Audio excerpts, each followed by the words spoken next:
Ini kan Bu Iliza udah kalau bisa dikatakan udah puluhan tahun nih terjun di politik. Iya. Nah, pada saat pertama kali masuk di politik, akhirnya menjabat, Ibu kan sebagai wali kota Banda Aceh pertama perempuan ya Bu. Iya. Itu apa sih Bu yang dirasakan pertama kali menjabat? Ya, ya memang saya tuh ketika maju di politik gitu ya, saya pernah duduk di legislatif di kota, kemudian saya maju sebagai wakil wali kota pertama perempuan dan juga wali kota pertama perempuan di Aceh. Hari ini juga sebetulnya anggota DPR RI pertama untuk perwakilan Aceh yang dipilih langsung oleh masyarakat gitu. Wah. Sebelumnya pernah Ibu Nurdari, itu pun udah puluhan tahun yang lalu gitu ya. Jadi artinya memang ketika kita menghadapi hal-hal kita duduk sebagai eksekutif gitu ya, ternyata nggak mudah. Karena waktu itu pasangan saya wali kotanya senior banget, beda 20 tahun Mbak. Oh. Dan kalau beliau udah lari kan, saya masih merangkak gitu. Tapi terakhir kita bisa lari bersama gitu ya. Jadi karena memang ya kita mau belajar, kita mau bertanya, kita mau mau banyak mendengar gitu ya. Jadi yang saya rasakan di duduk di eksekutif itu berhadapan dengan banyak sekali laki-laki, kurang sekali perempuannya. Tapi kemudian ya wali kotanya, ya sekdanya, ya kepala dinasnya gitu ya. Tapi saya mencoba untuk terus mau banyak mendengar gitu, banyak saya belajar gitu. Siapapun itu, saya selalu menghargai. Jadi kalau dalam Islam dikatakan unzur maqala wala tanzur maqala. Jadi lihat apa yang dia katakan, jangan lihat siapa yang mengatakan. Kalau dia mengatakan sesuatu yang benar, saya rasa itu datangnya dari Allah gitu, dari Tuhan kita gitu, dan saya harus melakukan itu. Jadi setiap hari kerja saya ya belajar dengan siapapun itu, bahkan dengan ajudan saya, dengan pamtub, dengan segala macam gitu. Saya nggak segan-segan bertanya dengan siapapun kalau saya nggak paham. Saya nggak segan-segan mengatakan saya nggak paham itu apa gitu. Jadi jadi ketika saya diberikan pemahaman, oke, saya akan melakukan hal ini gitu. Jadi karena kan kita manusia ini kan terbatas. Kalau sebagai eksekutif ini kan lebih besar lagi kayak tadi, generalis juga gitu, sebagai eksekutor yang mengeksekusi banyak hal, banyak persoalan. Jadi pengalaman saya memang berat, tapi kemudian akhirnya juga orang mengakui ternyata ya perempuan itu punya kemampuan. Perempuan, saya pernah terpilih menjadi salah satu wali kota terbaik di Indonesia. Ada 10 wali kota waktu itu versi Jawa Post, dan ya artinya banyak prestasi yang bisa kita ukir. Ya walaupun ada kekurangan ya itu wajar-wajar saja.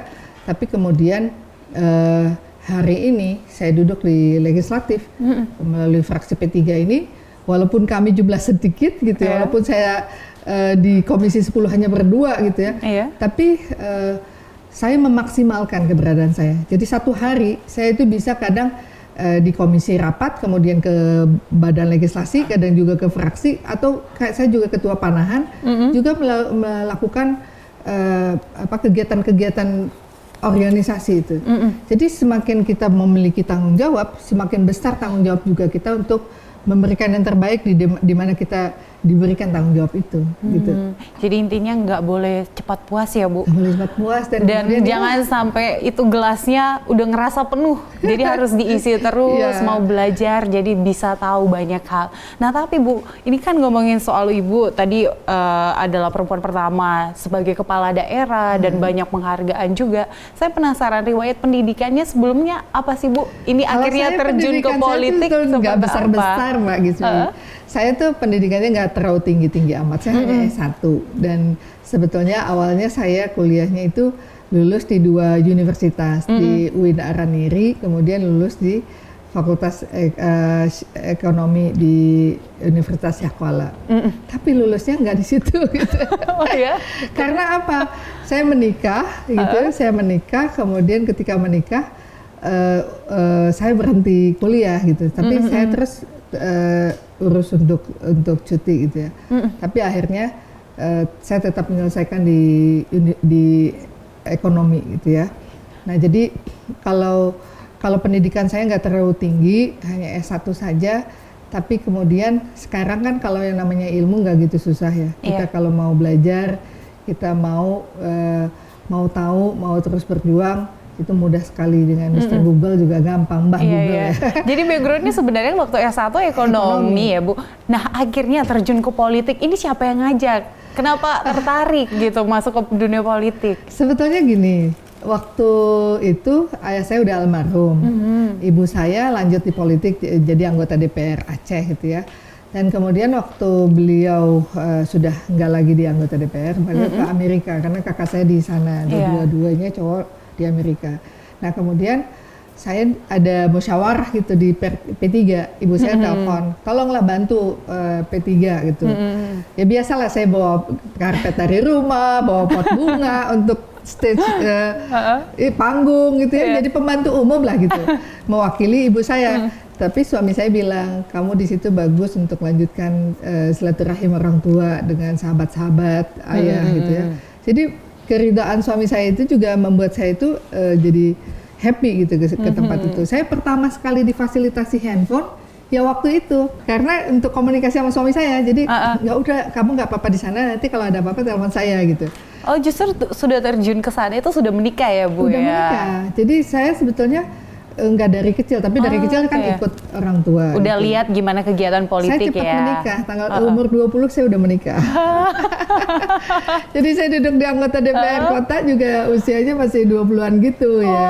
Jadi artinya memang matang ketika kita memang menghadapi banyak masalah-masalah itu, dan kemudian memang ridho, yang penting ridho suami saya itu, keikhlasan dia gitu. Jadi saya datang ke sana, dia ajak lah, boleh nggak kalau dimasukkan dalam pengurus?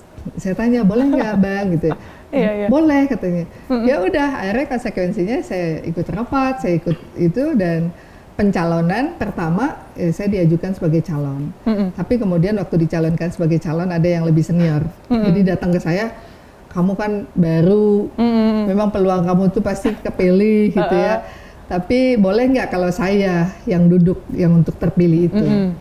Saya bilang karena Bapak udah datang, udah bilang, ya silakan gitu. Akhirnya saya serahkan. Tapi setahun setengah lah beliau menjabat, beliau meninggal. Tapi sebelum meninggal itu yang menarik, beliau lihat saya di televisi, beliau bilang sama istrinya, saya yakin anak ini bakal jadi anggota DPR gitu kan. Terus sebelum meninggal itu, itulah menjadi pesan terakhir kepada istrinya. Maka setelah begitu beliau meninggal, istrinya langsung mengatakan, pesan suami saya, posisi ini digantikan oleh Eliza gitu.